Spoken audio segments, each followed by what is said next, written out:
Hi, Nikki. Welcome to the Integrative Health Coach Success Podcast. Thank you so much for having me. I'm happy to be here. Yes, we're excited to have you. And I can't wait to kind of talk about the specific niche that we're going to discuss today, because I think it's something that's pretty simple, but oftentimes overlooked. And so I'm looking forward to kind of getting your expertise on that.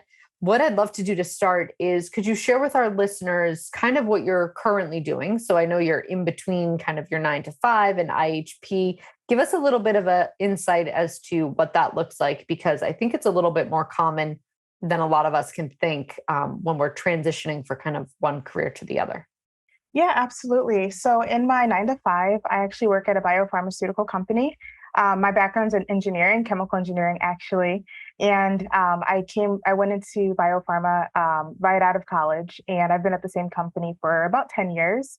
And I first started with that company just because I was super excited and passionate about helping people get healthy. So I was going through, how can I, cure cancer or cure AIDS? And that was kind of in my mind. And I didn't get my doctorate, but I decided to go through as an engineer and just find ways of developing new medications and, scaling new medications and all of that. So that's how I started. But I'd say probably about 5 years into it, after the novelty has, worn off, I realized that that's not exactly the way to help people with long-term, but with, actual health, right? Like I noticed that the people that were giving the medications to, that diabetes medication, whatever, they weren't getting better. They were just staying on medication. And so that's where I really started to do some self-reflection and figuring out what is it that I want to do and what do I feel my passion is drawing me towards. And honestly, it was a little bit of a journey. I started by listening to Dr. Cabral's podcast and just, listening and learning different ways of looking at health and not just the fad diets and all of that. And then I got really excited when I found out he was releasing a certification or creating certification. And so I was like, right when he released, the first round of it, I was I was signing up right away. So that was the beginning of like my true passion, like where I see myself going now. And so that was a few years ago. And so basically I started studying for it during, after work hours. I had a 3-hour commute round trip because I live in Chicago. Mm-hmm. Yeah. So it was a 3-hour commute. And so I would listen to the modules on my commute. I would do the quizzes and all of that. And I would start just talking to my family about the things I was learning and helping them implement. And so basically from there, I decided to just really step out and have a practice of my own. And so that's where I am today. Okay. And you're still balancing your practice with kind of your 9 to 5. Yes. And actually I'm in more of the, not just the learning mode, but the implementing mode. And of course you're always learning and doing a lot of self-development. That is one thing that I have found is key. And now where I am is basically I'm working to get clients. I'm working to make sure I'm articulating, what it is I can do and helping it become approachable for people. So I think a lot of times people hear, health, health coaching, and they think you have to be a health nut, something like that. So, really just helping people to understand what it is that I do and how I can help them. And then, working to bring on clients. Yes. I love how you said, they think that just working with a health coach, you have to be a health nut, because that's going to kind of transition us into our next topic. But I'm curious if a lot of us tend to work with family members before, we kind of step out and start doing, paying customers or whatnot.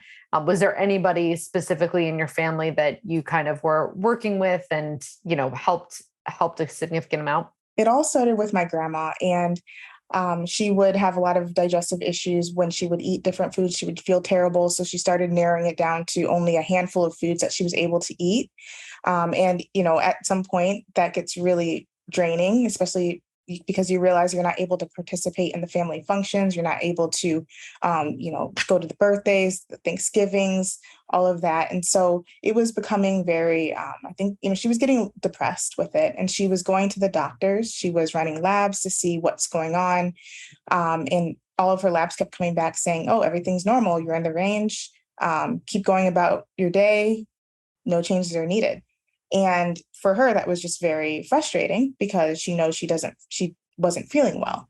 So that's where it became a mission to just understand what's going on in her body, and how do I understand what's going on at a root cause level. And that's really how I found Dr. Cabral in his podcast, because that's really the whole focus. And so after going through the IHP curriculum and understanding, okay, this is a digestive imbalance.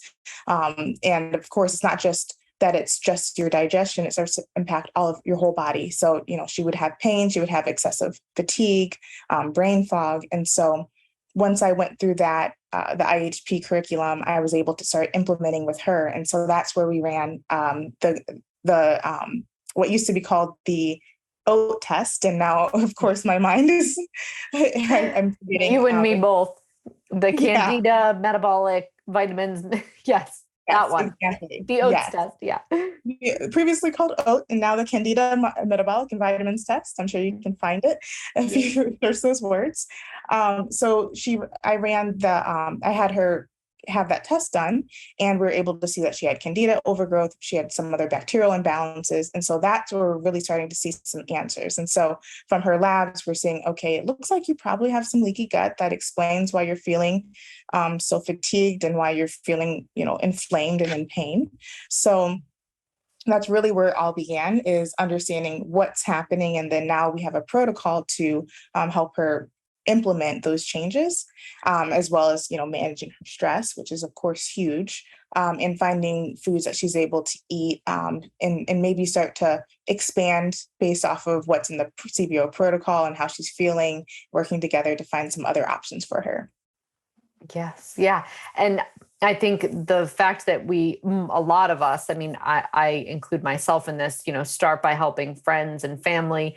Sometimes it can be harder to kind of like get them to listen to you because you're a friend or you're a family member, but also they're the people that we love the most. And so we kind of have not only our passion behind us as far as, what we know and how we know we can help, but also like it's the person that you want to see get better, the most. And so I think it can be so valuable in like our starting process and kind of confidence building, but also in building our passion. Exactly. Yeah. So I would love to kind of talk about what something else that you're kind of passionate about as well. And maybe you went through this when you were helping your grandmother, is the whole aspect of, I think a lot of us as IHPs or health coaches, we're so immersed in this culture that it's hard to think that other people don't understand the benefits of eating healthy, or they don't necessarily like vegetables, or it's really hard for them to stomach, a smoothie, right? Like we just think that this is the norm. A lot of people that we're in touch with on a day-to-day basis do this, but there are a lot of people that out there that do need our help, but are eating the standard American diet. And sometimes getting them to kind of just become excited about eating healthier or changing little things here and there can be a part of the biggest part of the task in helping them get well. So I'm curious what your take is on that. And if you have tips, tricks, how do you typically approach, a client who's used to eating more of that standard American diet and shifting their focus to get them excited about eating well? Absolutely. And one thing I realized I didn't highlight is I am a gut health coach. And so, of course, health or nutritional food is important for all aspects of health. But if you have an imbalanced gut, you feel it immediately. Mm-hmm. And so with that, it really got me to get really creative with how do I make these foods really enjoyable for people and while being healthy. And so my background, I'm, African American. I come from an African American family in the Midwest. With roots in the South, and so that means a lot of our food, especially with holidays and even just Sunday dinners, are soul food. So it's the greens with the ham and all the things, chitlins. I'm not sure how many people know what chitlins are, but it's a lot of very unhealthy things. I do. Yeah. You fry dirt and I will eat it. Exactly. Yep. I love the oilier and the salty, the better. I don't have a sweet tooth, but man, do I love a good like potato chip or anything savory and salty. So yeah, I know what chitlins are. Yes, exactly. And that's how my family is too. And so what I actually started to do is disguising the healthy foods. So you don't have to tell them it's healthy, but I would start when I would cook for family functions, I would make my twist on things. So for example, I would make the greens and I had a Juneteenth celebration, especially this last year. I wanted to do a whole Juneteenth feast and have some friends and family eat it. I didn't tell them it was going to be healthy, but what I did was I had greens because greens are vegetables, so that's great. The baseline is there.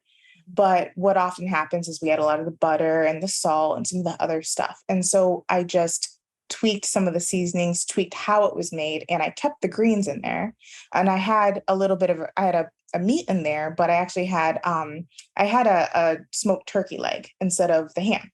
And so you can, find different types of meats that you can substitute out. You can do like chicken sausage instead of regular sausage. And of course it can be the, farm your pasture raised chickens and all that, and the nitrate free sausage. So you can find ways of incorporating healthier foods into things that would traditionally not be considered healthy, and just slowly start expanding. So you start adding in healthier ingredients, start making healthier tweaks, and then before you know it, it's all a lot healthier at the end of it.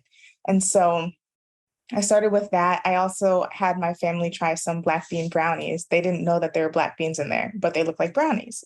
And instead of using cane sugar, I use maple syrup. And I've done sweet potato brownies where sweet potato instead of wheat. So it's just finding different ways of inserting healthier ingredients so that people are more open to trying it, especially when they don't know it's healthy. And I found that has been really helpful to get people to open their minds up.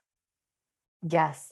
And I still sometimes do it with my husband. Thank God he doesn't listen to these, so he won't know. But I usually make it, I think, just like what you were describing, where like, here, have this. He tells me how delicious it is. And then I'm like, see, you thought you didn't like sardines, but that's not tuna, that's sardine salad. And then it's kind of like they can't even get in their own head about it. Like you can't even pretend that you think a black bean brownie would be gross because you just ate two and you thought they were delicious. And now I'm going to tell you there was black beans in them. Exactly. And then it kind of helps to get their wheels turning in a sense of, oh, okay, well, if that was good, they'll try the next thing that you make, or they're open to maybe researching their own recipes that would have like healthy substitutes. And there's, not that like you're using like completely all tricks, but it's a way to kind of get people that you love that are in your life, kind of a different variety of taste and ingredients. And then it's motivating on their end after they realize it's still delicious. Exactly. Yeah. It's a good, I do it with my kids all the time, same thing. Like they don't know there's things hiding in whatever, whether it be a smoothie or whatnot. But I think with adults, it can be, instead of not telling them at the end, because I don't tell my kids half the stuff I'm putting in their smoothie, but with adults, you can just be like, oh, and did you taste the whatever, because there's also that in there, and it makes it more healthy or less inflammatory, or there's not as much of that inflammatory fat, or I used sea salt and not that other seasoning that you use that has like MSG in it, or there's so many ways that we can substitute flavor that doesn't necessarily have like the same toxic ingredients that maybe somebody else has used. And I think with family too, like recipes, like we think that they need to be the same, right? Like remember my mom, she would say, "Oh my God, your grandmother is rolling over in her grave watching you use that jarred tomato sauce." And I'm like, "No, she's not. She would be rolling over in her grave if she saw me sweating over the stove, making it from scratch after my stressful day of work." Like, this is a good substitute for like what I need, right? Like, we have these attachments, I feel like, to food and recipes and traditions. And oftentimes making little, tweaks can kind of change the generational, attachment to those things. And then therefore change the generational health too. Exactly, exactly. Health is a generational blessing or a generational curse, and it just depends on, what you choose to do if it's going to be passed down in that way as a blessing or a curse, and that's kind of how I see it. Yeah, yes, absolutely. So, your grandmother now, does she um, cook a little bit differently? Are her symptoms much better? Was she, because I also think too, it sounds like if she's did you, Gma? Is that what? Yes. GMI, yeah. Okay. Yeah. And I know somebody else that calls their grandmother Glamma because she's young and hip and cool and all that. So, sometimes with older, and again, she doesn't have to be 70, 80, but just older generations too can be a little bit more stubborn to even get to change a little bit. So tell us a little bit how you helped coach her and how receptive was she? Yeah, so my grandma has been so receptive. So we work together where basically she used to go a lot longer of just not eating because she just didn't want, she had that fear. I am working with her still on the CBO protocol just because there's a lot of different things that she's managing as well. So I'm trying to provide that extra support to make sure that she's able to implement it all. But from a nutritional and cooking perspective, she's made a lot of really great changes where she's able to eat faster and lower, or she's able to eat meals that don't take a ton of time and are able to still support her. So she's, I showed her how to make sweet potatoes pretty quickly. And, you can just dump some of the wild caught salmon from a can, on a skillet, and you can add a little bit of kale and then, add in a sweet potato. So different ways so that it's not such an intensive task for her. And I also actually have another grandma who's made a great transformation. And so one of her favorite foods used to be chitlins, and it still is. But I think as she sees me eating healthier and, my family, as I've kind of influenced my family, she started eating healthier. And so she was able to even just, I don't even know if it was intentional, but she was able to lose 30 pounds. And so it's really just putting yourself around people who are doing things a little differently can have a huge impact on you. Yes, of course. And I also love what you kind of maybe unintentionally brought up about making meals kind of simple and easy, because usually when we're talking about either parents or a grandmother or someone who doesn't have, six kids to feed anymore, or a husband and they're not living with a bunch of people, it can kind of be like, okay, I'm going to cook this healthy meal for just myself. And it can feel like a lot of work for just, one person or two people, if you don't have to cook, a big meal for a family every single night. And so kind of instilling some of those, little quick tricks to eating better simply, so that it doesn't feel so overwhelming. Because I think for so many people, the thought of changing the choice, but then also the work that goes into that, or the preparation of actually cooking the meal, can sometimes be, daunting too. Exactly. And that keeps them, maybe they don't eat for, the whole day. And then at the end of the day, they end up binging on something that they definitely shouldn't eat. So definitely finding things that are easy enough and healthy that they can eat is very important. Yes. Yeah, exactly. Or, just stopping and getting something. My mom says to me all the time, "Oh, I've been busy with work all day. I'm just going to stop and grab X." And it's like, oh, if, you hadn't, if she probably would have more energy had she eaten throughout the day. Right. And Exactly. been nourishing herself, she would probably have the energy and the wherewithal to go home and cook. But also, like you said, when you've let your blood sugar drop low or stress is increased, you're not craving, to go home and make a salad. Exactly. Exactly. So what I would love to kind of segue into next is how you might use some of the information that you just shared with your gut program. Tell us kind of how that's structured. It sounds like maybe it's in a similar way that you worked with your grandmother, and you kind of work with other clients now. Give us a little bit of insight as to how you structure that. Yeah. So, and a little insight into who I work with, it's I work with people who are dealing with gut issues, of course, but they're typically under a lot of stress. A lot of times when you're under a lot of stress, you want to stress eat. And typically when we stress eat, it's not the healthy salad. So I work with women under a lot of stress, and I help them to understand how they're able to change how they eat so that they're still able to maybe, we work on the stress eating, of course. We want to find other ways where you're not diverting your attention to eating to manage your stress. But in the meantime, I also give them options of, okay, what are some things you can make if you are, feeling really stressed that won't be a burden on your body? And so my go-to one is a smoothie, but I make it a little bit more on the sweeter side. So it'll have, maybe instead of having, I won't have all the kale and all that. I won't make them do that necessarily, but I'll have them put in the protein powder, the daily nutritional support shake, and add in some almond butter, and then maybe some cacao powder. So you get that peanut butter chocolate kind of fix that maybe, you would have gone for a Reese's, but at least if you have this smoothie, you're able to kind of get that sensation without, actually having the Reese's. So I like to give them different easy shortcuts for satisfying, a sweet tooth. But I also like to make the recipes really interesting, but also keeping it pretty simple. There are a couple recipes that might take a little bit longer, but in general, they're relatively easy to follow. And so I'll introduce them to like acai bowls, right? So it's just a smoothie. It just looks prettier.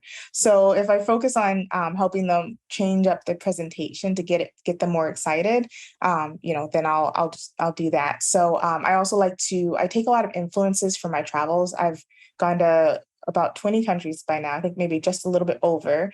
And everywhere I go, I try to get a cookbook, not everywhere, but I've gotten a cookbook from maybe like 7 different countries. And I always, of course, eat because I'm a foodie. I love food.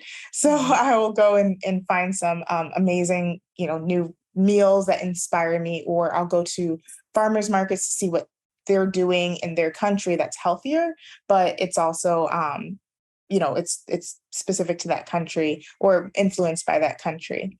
So I'll do that. I'll bring that into my program. And so I have a little recipe book that I have my clients, download so that if they're getting stuck on foods, then they have a list of a bunch of recipes that they're able to make they'll enjoy, but it still keeps them on track with their goals. Yes, that's great. And so do you typically run labs? Do you do protocols? Do you kind of have like this structure as far as like how it ebbs and flows, or they work through the protocol? Yes. So what I do is I have a signature 16-week program, and it's called the Complete Digestive Reset System. And so that's where we start with first an intake, of course, and I have them run a lab. And so when we get the labs back, I review the labs, and I educate them on what their imbalances mean and how we might want to start to address them from a protocol perspective as well as a lifestyle perspective. So we work together to make sure it's something that they buy into. That's very important to make sure that they're on board, because you can tell someone, okay, just eat salads all day. And some people might be okay with that, and other people want different variety and different types of foods. So you really just understanding what that person wants and prefers, and then building a plan around that. So I'll work with them to create their own unique plan, and then we work together over the next 16 weeks. And throughout that time, they start to experiment a little bit with new foods. They get a little bit bolder with foods that maybe they wouldn't have tried before, because they're now going also through the protocol or the detox and the protocol. And so once they're, a month or so in, 2 months in, they start to really notice a difference in their gut health, and they're able to expand their foods, and then, start to do things that they just didn't really have the opportunity to do before. So maybe that might be going on a road trip with their family. Because a lot of people with IBS and gut issues, if they don't have immediate access to a toilet, or just a lot of change causes a lot of stress, and it causes their IBS or IBD to act up. And so they might just stay home so that they don't end up in an uncomfortable situation. So really just taking them over over the course of about 16 weeks, taking them from where they start to educating them on their imbalances, and starting to create a plan and tweak things so that it's supportive for their lifestyle. And then by the end of the program, they're able to just, live a completely different life than they've been able to live before. Yes. Yeah. And I think you highlight such a good point, is oftentimes that it can kind of be this never ending loop of the gut-based imbalances cause, the IBS symptoms, a lot of the, whatever it may be, the gut discomfort. And then that causes like this specific, anxiety around other lifestyle, quite frankly, probably things that bring most people joy, right? Like whether it be travel and being spontaneous, or I've worked with so many clients who say, oh, I used to travel for work, but I had to quit that job because, the intensity of the travel would just throw my stomach off. And then I would, be a wreck for a week or 2 weeks. And I mean, that's a big deal. That is a major lifestyle interruption when you have to either stop traveling for work or stop traveling for pleasure. And it's kind of this never ending loop, right? And then the anxiety is also not good for the gut. And so then we just kind of end up in this cycle, and finding somewhere to break it, I think is really where health coaches shine. And it sounds like you do such an amazing job in the sense of like meeting them where they're at. Like, okay, where do we break the cycle? Let's try to change up the foods a little bit. Also, here are the imbalances. We'll fix that. And once people start to feel better, so many of them who've kind of been living in this like state of really just discomfort and angst about their symptoms, they're like, oh my gosh, this is what it feels like to not have. And then that just causes, the snowball effect, right? Then they are like, okay, now I'll do this. And, what about that? And then they continue to get excited about the results that they're seeing. Do you tend to see that? Absolutely, absolutely. Because one of my first clients, she was diagnosed with Crohn's and fibromyalgia, and I worked with her through the CBO protocol. And of course, the first month or two, when I told her she had to give up cheese, the look of sadness in her eyes, it was this very, very much there. And so the first month or so is where you're going to start to see the biggest change in how they're in their habits, right? And so that might be difficult for them to start. But she said after that first month, when she started to feel better, like actually even after I think 2 weeks into the detox, she was like, wow, I feel just so much better already.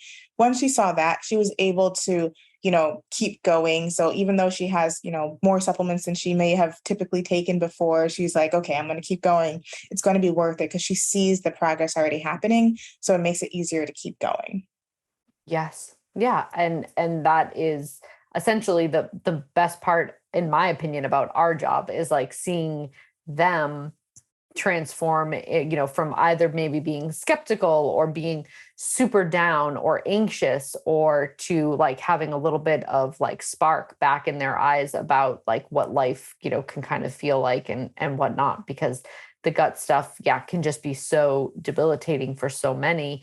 And usually when people come to us, they've already done like the GI specialist. They've done the, colonoscopy, they've done the endoscopy, and like they're just coming up short. So they've usually gone through some sort of conventional, testing that's kind of been like, oh, we don't see anything or find anything. And so sometimes they can feel defeated too. And it's just, yeah, it's a lot of emotion, I think, behind it. Exactly. Yeah. So do you have if someone's listening and they're like, oh, recipes, I think recipes are one thing that always people are like looking for more. We share them on the Facebook page, but do you have any like recipe books, any specific authors that kind of cook in a way that you find to be inspiring? Any suggestions for people listening that are like, oh man, I get stuck with recipes too? Because I think even myself, I mean, I've been cooking healthy for a long time, And every now and then I'm just like, man, I don't, I don't have it in me. And I know when I cook something pretty plain, my husband takes out like all the hot sauces and he'll just be like dumping hot sauce on this and that. And I'm like, I need to spice it up. Exactly. Yes, I definitely understand. Definitely understand. And that's why I have all of my cookbooks behind me, or actually to the side of me. And I make sure, like, if I feel like I'm in a lull, then I look at the different, I might go, I have one from France, it's in French, so it's a little bit more effort to look through. Or I have some from Spain, different ones, and so I'll go to my recipe books. But I would say so from those recipe books, from my experience, I have a little recipe guide. I actually have two. I have one specific for desserts, and then because that tends to be the weakness of my clients, is like they just really want something sweet. Mm-hmm. And then I have one that's more savory, and it has some desserts as well. So I can always share both of those with you. Yeah. And yeah, I'm always happy to share. Yeah, we can link how you access them in the show notes. Yeah, that would be great. Yeah, and I think drawing on other countries, Europe specifically tends to simplify things, but like yet it's so tasty. They cook seasonally. Yeah, so some of my favorite cookbooks and people are from overseas for sure. Exactly. Yes. Where do you kind of show up on social media, your website, if people are kind of looking to find out more, share with us kind of where all the places are that you share your passion?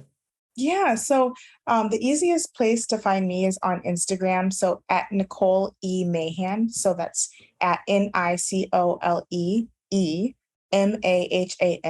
So that's my Instagram. And I like Instagram because I'm able to more easily communicate via Messenger or, all that. I think it's just a little bit easier there. So any questions, I'm always happy to talk with someone and just chat, in Messenger. Or I have a free Facebook group. So if you're experiencing digestive issues like nausea, any kind of stomach aches, bloating, all of that, then I have a free Facebook group that I can also share with you. I can give you the link so you can link it up. Mm-hmm. But it's called Digestion, Nutrition, and Stress Support for IBS Warriors. So you should be able to search that in Facebook as well and find it.